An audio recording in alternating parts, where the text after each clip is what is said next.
Salam alaikum rahmatullah les amis, j'espère que vous allez bien. On arrive aux dernières parties de notre cours sur l'anatomie du cœur. On verra Inch'Allah dans cette vidéo la silhouette cardiaque et dans dans la vidéo précédente Inch'Allah, on terminera les cours avec les foyers d'auscultation. Donc la silhouette cardiaque. Qu'est-ce que ça veut dire la silhouette cardiaque? En fait, si vous prenez un téléthorax, ou bien on parle de la radiographie thoracique de face, vous allez remarquer au centre, ou bien au niveau du médiastin, une surface claire. Cette surface claire va contraster avec la clarté pulmonaire. La clarté pulmonaire, c'est-à-dire l'opacité de la projection des deux poumons sur le télothorax. Et cet espace ou cette ombre qui apparaît claire entre les deux poumons va correspondre à l'ombre cardiovasculaire ou bien la projection du cœur et de gros vaisseaux sanguins sur le télothorax ou la radiographie thoracique. On appelle cette ombre cardiovasculaire la silhouette cardiaque. Quelle est l'utilité de l'étude de la silhouette cardiaque? En fait, l'étude de la silhouette cardiaque va nous permettre d'étudier la forme cardiaque ou bien les morphotypes du cœur. Elle va nous permettre également de déterminer les dimensions du cœur et ainsi de calculer le volume cardiaque. Dans la partie qui suit, on verra les bords qui vont former ou constituer cette silhouette cardiaque et puis les formes ou les morphotypes du cœur mis en évidence à partir de la silhouette cardiaque et comment mesurer les diamètres du cœur à partir de la silhouette cardiaque. On commence d'abord par l'étude ou la description des bords de la silhouette cardiaque. La silhouette cardiaque va présenter deux bords, un bord droit et un bord gauche. Chacun de ces deux bords va présenter 4 segments. On commence par le bord droit. Le bord droit présente ainsi 4 segments. On a la veine, le premier segment correspond à la veine brachiocéphalique droite. Le deuxième segment correspond à la veine cave supérieure. Le troisième segment correspond à l'oreillette ou bien l'atrium droit. Et le dernier segment va correspondre à la veine cave inférieure. Donc 4 segments, la veine brachiocéphalique droite, la veine cave supérieure, l'atrium droit et la veine cave inférieure. Le bord gauche, lui, va présenter également 4 segments. De haut en bas, on a la crosse aortique ou bien l'arc aortique. Puis on aura le tronc pulmonaire, l'auricule gauche et à la fin le ventricule gauche. Donc comme vous avez remarqué, le ventricule droit et l'atrium gauche ne vont pas participer à la formation des bords de la silhouette cardiaque.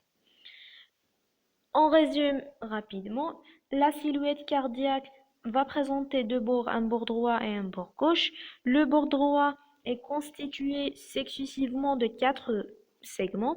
Le premier segment, la veine brachiocéphalique droite, la veine cave supérieure, l'atrium droit et à la fin, on aura la veine cave inférieure. Le bord gauche est constitué de l'arc aortique ou la crosse aortique, le tronc pulmonaire, l'auricule gauche et à la fin, le ventricule gauche. À partir de la silhouette cardiaque, on peut mesurer les diamètres du cœur et puis on peut déterminer le volume du cœur. Par exemple, si on aura une augmentation du volume du cœur, on parle de l'hypertrophie du myocarde. Cette hypertrophie myocardique peut être mise en évidence à partir de la silhouette cardiaque et à partir du télothorax. On va déterminer les diamètres de la silhouette cardiaque. Ça, c'est une représentation schématique de la silhouette cardiaque. Cette silhouette, comme on a dit, va présenter trois diamètres. Le premier diamètre, c'est le diamètre longitudinal. On a également le diamètre basal et puis on aura le diamètre transversal. Le premier diamètre, qui est le diamètre longitudinal, va relier la partie inférieure, la partie inférieure va relier la partie inférieure de la projection de la veine cave supérieure avec le sommet du cœur.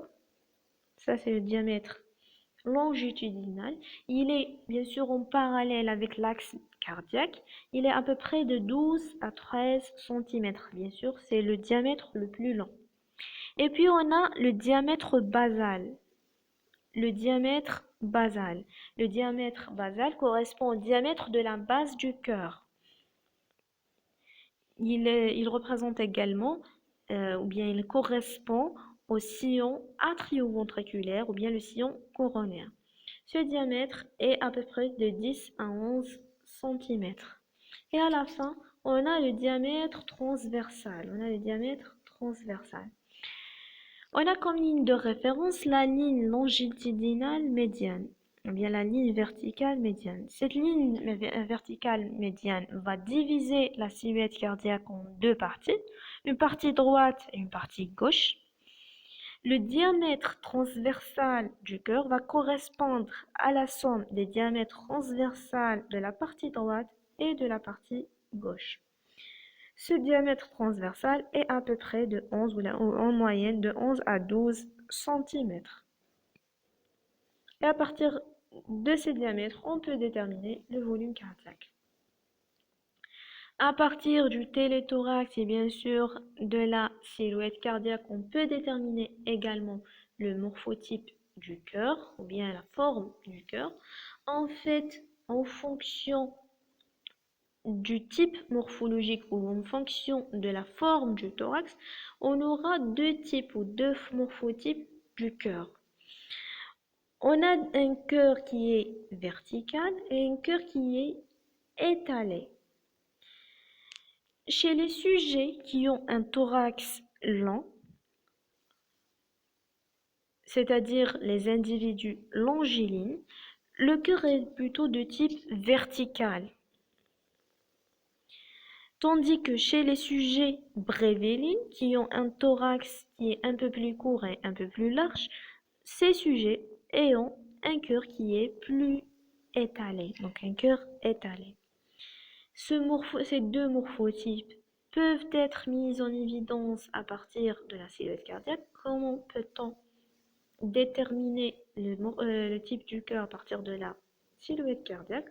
En fait, on avait vu le diamètre longitudinal du cœur. Ce diamètre longitudinal va former avec le plan horizontal un angle qu'on appelle l'angle d'inclinaison. Cet angle d'inclinaison, il est en moyenne de 45 degrés. Maintenant, si on a un sujet longiligne ou un individu longiligne, son cœur sera plutôt de type vertical. Ainsi, cet angle peut atteindre jusqu'à 53 degrés. Au contraire, si cet angle diminue, c'est-à-dire il atteint à peu près 25 cm, on parle de cœur étalé et ainsi on parle de cœur étalé.